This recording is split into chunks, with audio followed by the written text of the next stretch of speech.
Hi ಎಲ್ರಿಗೂ ನಮಸ್ಕಾರ. Welcome to AJ public review. ನಿಮಗೆಲ್ಲ ಗೊತ್ತಿರೋ ಹಾಗೆ ಡಿ ಬಾಸ್ ದರ್ಶನ್ ರವರು 104 ದಿನಗಳ ಕಾಲ ಜೈಲು ವಾಸ ಅನುಭವಿಸಿ ಇದೀಗ ಬೇಲ್ ಪಡೆದು ಹೊರಬಂದಿದ್ದಾರೆ. ಇನ್ನು ದರ್ಶನ್ ರವರು ಜೈಲಿಗೆ ಹೋದ ಬಳಿಕ ಅವರು ಮಾಡಬೇಕಿದ್ದ ಹಲವಾರು ಪ್ರಾಜೆಕ್ಟ್ಗಳು ಪೆಂಡಿಂಗ್ ಉಳಿದಿದ್ದವು.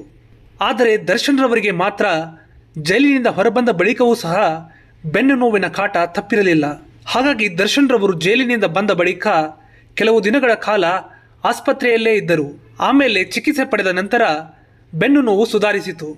ಆ ಬಳಿಕ ದರ್ಶನ್ ರವರು ಜೈಲಿಗೆ ಹೋದ ನಂತರ ಪೆಂಡಿಂಗ್ನಲ್ಲಿ ಇದ್ದಂಥ ಡೆವಿಲ್ ಶೂಟಿಂಗ್ನ ಮತ್ತೆ ಪ್ರಾರಂಭ ಮಾಡಲಾಯಿತು. ಹಾಗೆ ದರ್ಶನ್ ರವರಿಗೆ ಕೋರ್ಟು ಸಹ ರಿಲೀಫ್ನ ಕೊಡ್ತಾನೆ ಬಂತು. ಅಷ್ಟೇ ಅಲ್ಲದೆ ಹೈಕೋರ್ಟ್ ವಿದೇಶಕ್ಕೆ ಹೋಗಲು ಅನುಮತಿ ಸಹ ನೀಡಿತು. ಕೋರ್ಟಿನಿಂದ ಅನುಮತಿ ಪಡೆದುಕೊಂಡಂಥ ದರ್ಶನ್ ರವರು ಇದೀಗ ಥೈಲ್ಯಾಂಡ್ನಲ್ಲಿ ಡೆವಿಲ್ ಶೂಟಿಂಗ್ನ ಪ್ರಾರಂಭಿಸಿದ್ದಾರೆ. ಆದರೆ ಇದೀಗ ರಾಜ್ಯ ಸರ್ಕಾರ ಬೇಲ್ನ ರದ್ದು ಮಾಡುವಂತೆ ಸುಪ್ರೀಂ ಕೋರ್ಟ್ಗೆ ಅಪ್ಲಿಕೇಶನ್ ಹಾಕಿದೆ.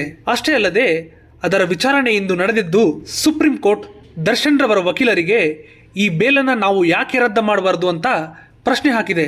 ಹಾಗೇನೆ ಹೈಕೋರ್ಟ್ ಇವರಿಗೆ ಯಾವ ಆಧಾರದ ಮೇಲೆ ಬೇಲ್ ನೀಡಿತು ಅಂತ ತಮ್ಮ ಅಸಮಾಧಾನವನ್ನು ಹೊರಹಾಕಿದೆ.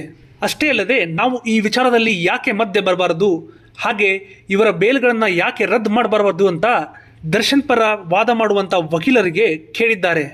ಹಾಗೇನೆ ಇದೇ ಜುಲೈ 22ಕ್ಕೆ ಇದಕ್ಕೆ ಸಂಬಂಧಪಟ್ಟ ಎಲ್ಲ ದಾಖಲೆಗಳನ್ನು ಕೋರ್ಟ್ಗೆ ಸಲ್ಲಿಸಲು ಸುಪ್ರೀಂ ಕೋರ್ಟ್ ತಿಳಿಸಿದೆ.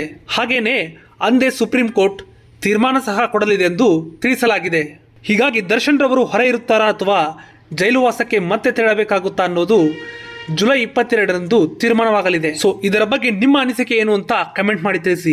ಹಾಗೆ ಈ ವಿಡಿಯೋ ಇಷ್ಟ ಆಗಿದ್ದರೆ ವಿಡಿಯೋನ ಲೈಕ್ ಮಾಡಿ, ಹಾಗೆ ನನ್ನ ಚಾನಲ್ನ ಸಬ್ಸ್ಕ್ರೈಬ್ ಕೂಡ ಮಾಡ್ಕೊಳ್ಳಿ.